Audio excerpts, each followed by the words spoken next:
Welcome to the Power Trends Podcast, produced by the New York Independent System Operator, where we discuss energy planning, public policy, and other issues affecting New York's power grid. Hello and welcome back to the NYISO Power Trends Podcast, where we unpack the forces shaping New York's electric grid and the markets that power our daily lives. Today, we are joined again by Shaun Johnson, Vice President of Market Structures, for an honest, clear-eyed conversation about the rising cost of electricity. It's a topic that is certainly front and center for consumers, but also policymakers and utilities, stakeholders in our markets as well. I am your host, Kevin Lanahan, Senior Vice President of External Affairs and Corporate Communications at the New York Independent System Operator. Electricity prices have been climbing across New York and across the country. The recent cold weather, it's been driven by a mix of macroeconomic pressures, fuel cost volatility, infrastructure needs, inflation, and natural gas prices, which certainly drive the cost in the wholesale markets, continues to be one of the largest contributors to those cost increases. But for many customers, key questions remain about why the cost is going up. And so in this episode, Shaun's here to help us answer those questions. He brings valuable perspectives and expertise on the intersection of policy, economics, market design. We've had him on this podcast before in his previous role, heading up market mitigation, and we're going to also cover some of those elements because they continue to be important in this conversation. So let's dive in. My pleasure, Kevin. Thanks for having me. Let's cover the basic for our listeners that are new to competitive markets. On a retail consumer's bill, there's two basic components: the supply charge and the total retail or delivery cost. Can you unpack or explain the difference for us, please, between the two? Yeah, I mean, it's a great question. So, when you get your bill from your utility, right, it's complex. There's a ton of information on there, and it's definitely not clear cut or easy to understand. But ultimately, it does break down into really two elements of the bill, right? One is your supply charge, and the other one is your retail and delivery. And that covers things like you can think about the transmission lines that are overhead or connecting to your home or underground if they're coming in that way.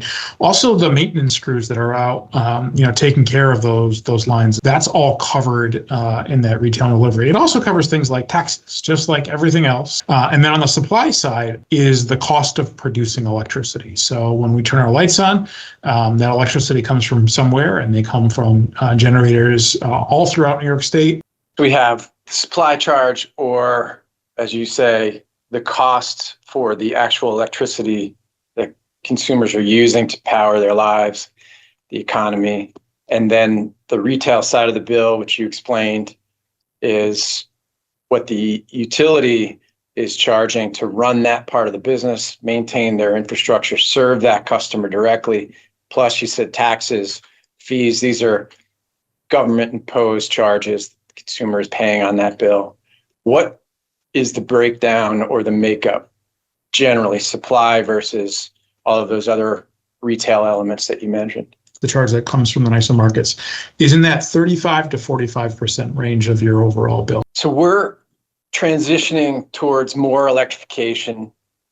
Of course, more large load economic development projects are looking to site in New York, including data centers, which is a topic of great interest and discussion as well. When we think about what's driving up the supply charge, how much of that element of the electrification and the rise in consumer demand versus the fuel costs to produce the electrons? Yeah, so all these things kind of work together. That has led to an increase in cost lately. By far and away, the primary driver is the underlying fuel charge, right? To generate electricity, we are converting one energy source into another. And so we do have things in New York, like we have a lot of hydropower, which is great, relatively low cost. We have nuclear power, again, from a perspective, generally low cost, impacting the supply. But those things only make up about a quarter of the supply in New York. Most of the supply in New York is coming from thermal fossil resources, and they're converting things like natural gas and oil into electricity. And in order to do that, they have to buy large quantities of this fuel. And it's subject to the whim of the international markets. Oil fluctuates a little bit, and it's a very small driver of New York's overall charges for electricity. Generally, most of our costs come from natural gas, and so most of the generators in New York, or a large segment of them, and most of the ones that produce electricity, are operating on natural gas. And natural gas is a really volatile market. Natural gas in this area has about doubled in price this year from what it was a year ago, and so that has a huge impact on the cost to create electricity, which obviously then is the driver in the charges that we see on the supply side. So that's one element. And as we as a state and really as a world have begun to electrify, we have things like home heating has begun to convert, particularly in the downstate area, from things like oil and natural gas to electricity. That drives up the demand for electricity. Same thing with our electric vehicle fleet, right? So that has begun to convert in New York, and we're now seeing an increase in electricity demand associated with electric vehicles. But the primary driver, at least right now, has really been the increase in natural gas prices worldwide, and oil and natural gas to using electricity for home heating. Those are really going to start to drive things. And then, as you touched on, data centers in the future could have a really big impact. So that's a bit of a problem that we're going to have to figure out, because if demand is increasing as we go forward, but we're not adding commensurate amounts of new supply, stands to reason that the price could go up even further. That's a real likelihood, at least in the short term here, is until we start matching the supply increases, so we start getting new generation to meet this increase in demand that we're seeing from a consumption standpoint. Prices are likely to continue to have upward pressure and go up. There are some things that might balance that. Maybe the rate of consumption doesn't increase. And there are things like energy efficiency, right? But until we start to get more supply, that'll be an issue. And in fact, in New York, we've actually had the opposite issue where through really the age of our generation fleet is incredibly old in New York. It's one of the oldest in the country, and they're machines. Machines break, they fail, and now they're getting so old that you can't just go out and get a replacement part. We have generators in the state that are 70, 80, 90 years old. So you can imagine how difficult it is to find those replacement parts. The companies that built these machines don't even exist anymore. In addition, these are not the cleanest emitting resources, right? The older resources tend to be a little dirtier, have higher emissions, higher pollution rates. And as we have environmental laws that are on place now to try and drive emissions down, these resources can't meet it. They just physically can't convert. There's nothing they can do, and they have to leave. And so a combination of aging infrastructure and emitting resources has led to a reduction in our supply in the short term. Now we're hopeful as we continue to add more new resources and cleaner resources that'll even out. But at least right now, over the last few years, we actually have a negative or a deficit in the amount of supply we've had. And Shaun, so running those older units as well, less efficient than the cutting edge, bleeding edge technology that's rolling off assembly lines, for instance, by GE Vernova, which would be more efficient and then therefore, especially in the long run, less costly for the consumer.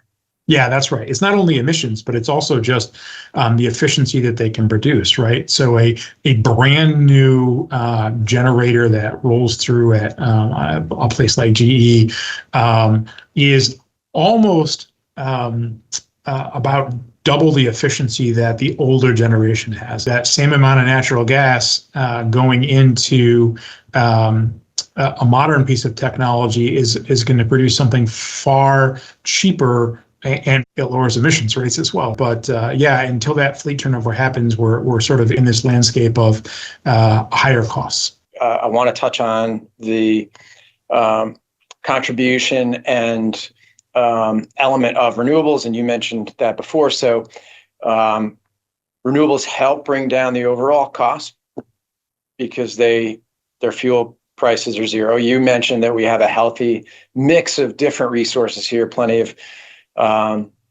hydro, nuclear, and those renewables. But walk us through, in winter, we don't have as much of the behind the meter solar that we saw help contribute to shaving the peak in the summer, winter poses a different set of reliability characteristics that we need to operate the system for. Yeah, and therefore impact the price as well. Absolutely, yeah. So renewables are great in that they're effectively a no-cost solution in meeting your electricity right now. Now their installation cost is a lot higher, right? So their overall costs are very high, and there's some lead time to go into that. But when it comes into production, particularly in the winter, it can get a little tricky. But when you think of things like solar, now we start to have different issues in the winter. And in New York, behind the meter solar is actually our largest renewable asset. We have over 6 gigawatts. So what that looks like in the winter is very different than in the summer. First of all, the day is just shorter, right? So we go from, a significant daytime penetration of sun to a very short window. It's dark out at 4 o'clock in the afternoon, and we're not getting the solar penetration that we did. And by the way, in the wintertime, that's when our most electricity demand is, right? And so in the winter, when the sun starts to set, everybody's home heating systems are kicking on, temperatures are dropping, so the demand on the system is going up, everyone's lights are turning on, right? And so the electricity demand goes up just at the time that all our sun penetration goes away and goes down. Also, it's upstate New York, where a lot of our solar is, and we have this phenomena up here called snow, which can cover up the solar panels. It's also very gray. We're all familiar with the blue-gray sky of New York in the wintertime. All of these things lead to a very low penetration from solar in the wintertime. It really reduces the impact that has as a resource. Now, it's still a really valuable resource, and certainly in the summertime, tremendous value. But in the winter, it's really hard to meet our electricity needs using a resource like solar, for example. So up till now, we've been really focused on New York and demand that happens here and the price. Let's look beyond our borders for a second. We are almost at the very end. New England is at the end of the infrastructure, the gas infrastructure that serves consumers. If you think of it coming down out of the Rockies and up from Louisiana, generally how the pipelines flow. So we're sort of at the end, and there's a lot of demand when it gets really cold. Talk us through how that also impacts the price when that gas finally gets here. And then I think it's probably helpful to remind folks that the power plants need that gas to produce the electrons that people want to use to run their heat pumps or plug in their EVs or charge their phones. But that there's plenty of consumers that still heat their homes with a furnace fired on natural gas. So that demand element. Yeah, I think you did a great job describing sort of the natural gas infrastructure looks like in the United States, right? I almost kind of like to think of it as like a tree where, the base of the roots sort of start in those Gulf states like Louisiana, and then kind of come up and spread throughout the rest of the U.S. And from that perspective, New York and New England are sort of the top, northeast corner of the system of the tree. And so we're at the end of the line. Now, that doesn't mean that we get the leftovers. That's not how a pipeline or a system works. But it does mean from a shipper perspective, you have to pay for me to send it all the way up there. So we generally have to pay more. And just like our demands go up in the winter for natural gas because everybody's heating their home and the generation fleet runs on it, that's true for everywhere else. And so demand all across the system goes up in the wintertime for natural gas. So let's dive now into how the markets are designed and intended to try and lower the cost, even in a high price environment for the consumer.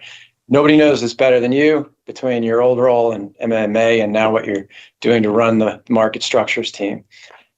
In simple terms, how do those market elements work to try and mitigate high costs? Yeah. So our market philosophy has always been sort of simple, right? Is we look to, all right, how do we keep the lights on at the lowest cost via competition? Number changes it, but 500 generators or so in New York State, and they are all competing, selling against each other, offering in to sell electricity. Now, we also have rules in place where we have a whole team of folks here who look to make sure, okay, we know what your generator looks like, how much it costs you to buy your fuel, buy your natural gas, and we look at your cost of production and your cost of fuel, and we know what your costs of producing electricity are. And if you're not offering consistent with that, then we start asking questions. Now, 99% of the time, the market works great and just competition drives that lowest cost. But every once in a while, we will see a nefarious actor or someone maybe who are doing something they shouldn't be doing, and then we'll come in and step in and address that. So market competition and the rules guiding how people are supposed to behave in those markets can come up with the most efficient cost solutions to solve the reliability elements, whatever they may be, moment to moment. And then the market mitigation and analysis, but they're watching those transactions to make sure that there's no anomalous behavior. If something does stand out, they're investigating, make sure that those folks did follow the rules. So it's checks and balances. That's right. Yeah. And they work really well together in tandem. So, Shaun, I want to, this is a little weedy, but I think it's important to make sure that we're also articulating how much of the supply cost that consumers are paying these days is derived out of those competitive markets. If you can just unpack first how much that supply charge is determined in, for instance, like real-time, day-ahead, seasonal, and then there's bilateral contracts and hedging that the utilities have to perform according to the Public Service Commission rules. All of that, I think, is a lot to unpack, but I think is important because people need to understand that that mix is really intended, again, to protect the consumer and smooth things out. Yeah. So we'll dive into this a little bit, and I'll try not to get too technical or nerdy here. But we run a couple different markets in New York, right? But it all starts with what is our energy market, and so that is when you go to turn your lights on, we want to make sure that we have electricity to meet that need, right? Whatever that is. And so it all starts there. And so in order to facilitate that, we have what we call as a real-time market. Every 5 minutes, we send a price signal. We're rebalancing to make sure we have enough generation on to meet our electricity needs. And it fluctuates constantly. Every 6 seconds, actually, we're rebalancing the system. Fluctuating because consumer demand is fluctuating. Right, absolutely, right. I turn my lights on, I turn my lights off. I use my electric stove. I plug in my EV. Whatever the needs are, you have fluctuations constantly. And so that's what we've set up here is really to meet that. We start off with these 5-minute markets. Now, to make sure that our generations, because these are big machines, they take a long time to spin up, they have to go buy fuel, to make sure that they are prepared and the system is ready to go, we actually run a day ahead market as well. And something like 95 to 97% of the power in New York is purchased in the day ahead market. So those in combination, the day ahead and real time market, that is to meet our minute-to-minute electricity need.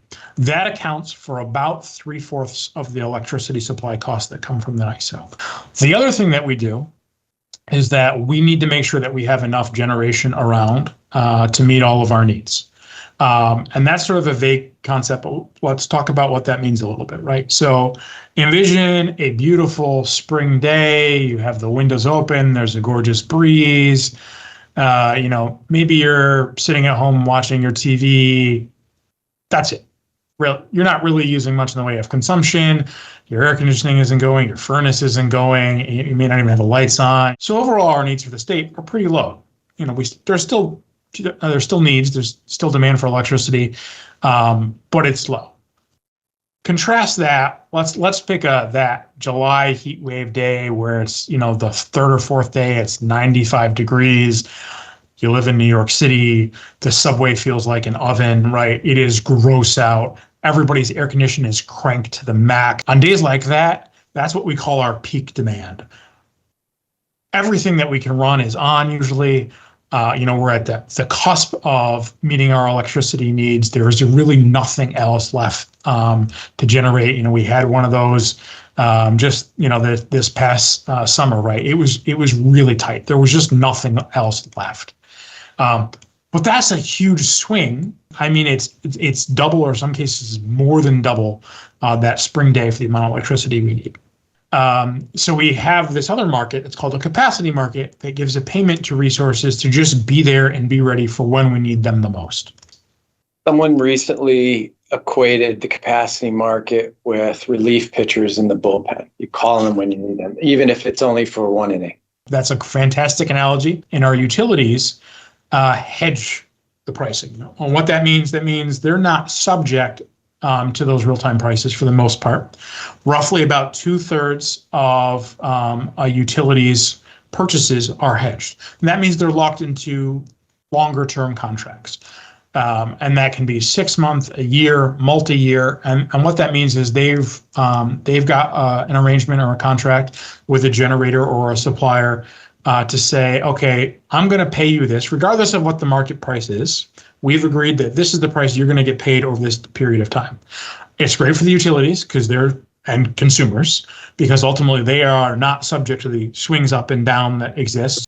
Yeah, we haven't really talked about the element of extreme weather or even just consistent cold, but we put material out that tries to demonstrate how impactful that can be, even if it's not necessarily a cold spike, even if it's just consistent, typical cold weather, but over a length of a period of time, that's just going to drive not just demand here in New York, but regional demand across the infrastructure necessary to supply us, and the price goes up. Let's just take this one head on, because what we're seeing in part of the public discussion and frankly reported in the media is that the NYISO sets the supply charge. Can you address that for us? Because I don't think that language is exactly accurate.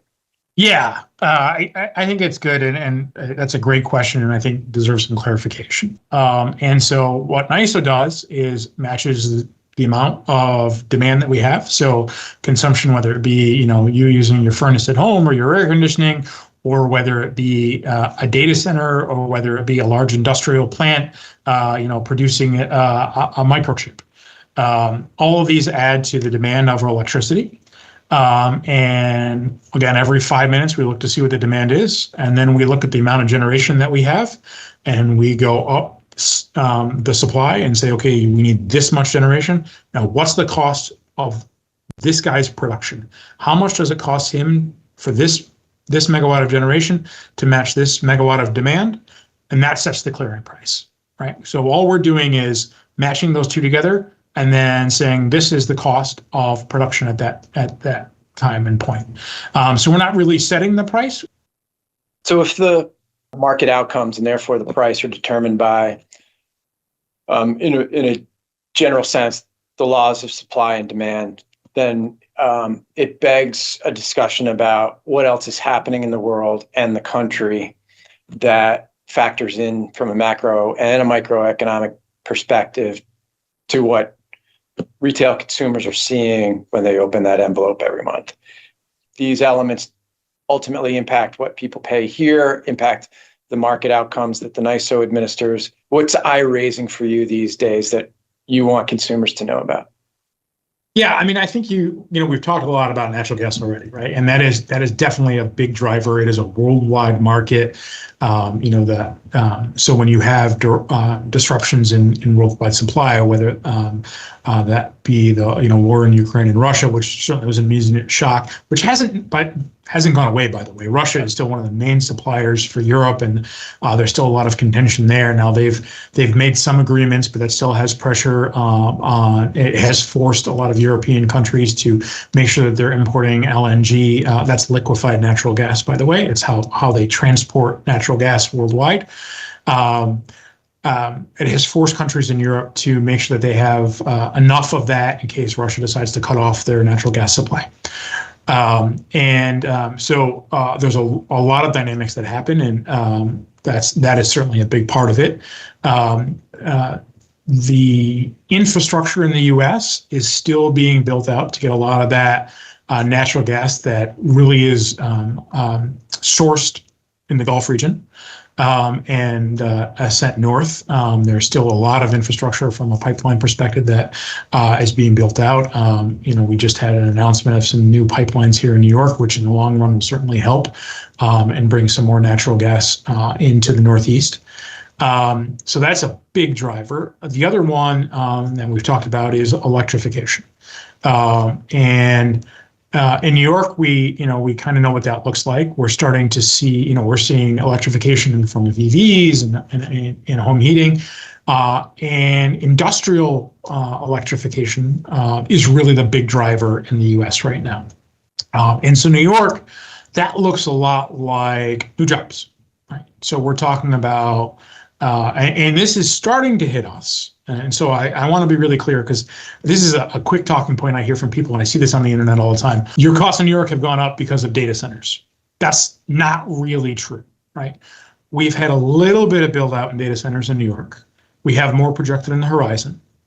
It is true elsewhere in the US. And why that's important, the demand has increased so much across the US that supply hasn't been able to keep up with it. It's really expensive and it's really hard to build new generation. And by the way, there aren't a whole lot of new generator suppliers. There were only a handful. One of them is, around the corner over here with GE. And there's a huge queue. So if you're say you want to build a new power plant, which by the way is hundreds of millions of dollars, you got to wait 5 years to get that power plant. That assumes you can get all your permitting and siting and everything else. But just to get that power plant from GE is 5 years. But these data centers, they can get built really quick. And so what we're seeing elsewhere in the US is that this huge, really rapid increase in demand. And so that impacts prices as well. And we are expecting to start to see that in New York. We're starting to see these large loads, whether that be microchip fabs in upstate New York or yogurt manufacturers, all these things. That's really great for the economy, but requires electricity. And at the moment, our supply isn't able to keep up with the growing demand, and that drives prices up and will continue to drive prices up in the short term. So to summarize, if I heard you right, those eye-popping elements are the things that you're most watching now. It's one, the European markets and geopolitics still play a role. Two, the need for more supply. We're not adding that fast enough. And then three, I think I heard in there the cost of equipment to build out the electrification needs and the demands going forward. And of course, inflation and supply chain is driving that cost up. Shaun, what else? Consumers open that bill and to get a little bit of sticker shock. What do we want them to know we're doing here to try and keep the system reliable, but also costs down? Yeah, so it starts with the words you said, right? Keep the system reliable, right? So goal number one here, keep the lights on, right? We want to make sure that especially in winter. That your lights work, that your furnace runs, right, or that at least you have electricity to power those things. So it all starts with that, and then it quickly follows up with at the least cost for consumers, right? So what can we do to keep driving costs down? How can we keep adding efficiencies into the marketplace? And so we're constantly, we have a team of folks here who are always iterating on the market rules, working with our stakeholders and policymakers and legislatures on trying to derive up new products, new ways to lower costs, looking at new technologies. How do we incent these new technologies? How can we bring them in? How can they work to meet our reliability needs and overall lower costs? And incentivize because we've been over this a bunch here, but also markets incentivizing the attraction of capital necessary to build the efficient system out that you've highlighted here for us. That's right. Yeah. We talked a little bit about this earlier is that we keep getting these new technologies that are cheaper and more efficient, less emissions, lower cost. And over time, that has had a situation where the efficiency of our fleet has gone tremendous increase in efficiency, and it lowers costs. And that's really the benefit of market signals, is that if you can get creative and be productive and drive ingenuity, that you're going to see a reduction in the cost of entry and the cost to produce, and that overall lowers costs. And that's what we've seen over the history of our markets and continue to see, not just in our markets. Perfectly stated. Great place, I think, to end this particular episode. Shaun, infinitely helpful, helping us unpack these really complex but important elements of how the markets run and what we're seeing with prices today. Thanks for being back with us again, and we look forward to having you with us at some point in the future. That's great. Thanks. My pleasure. Thank you for joining us. As a reminder, the New York Independent System Operator, NYISO for short, is responsible for reliably managing New York's power grid and energy markets and providing independent data to policymakers and the public. For more independent info, please visit the NYISO blog at www.nyiso.com/blog.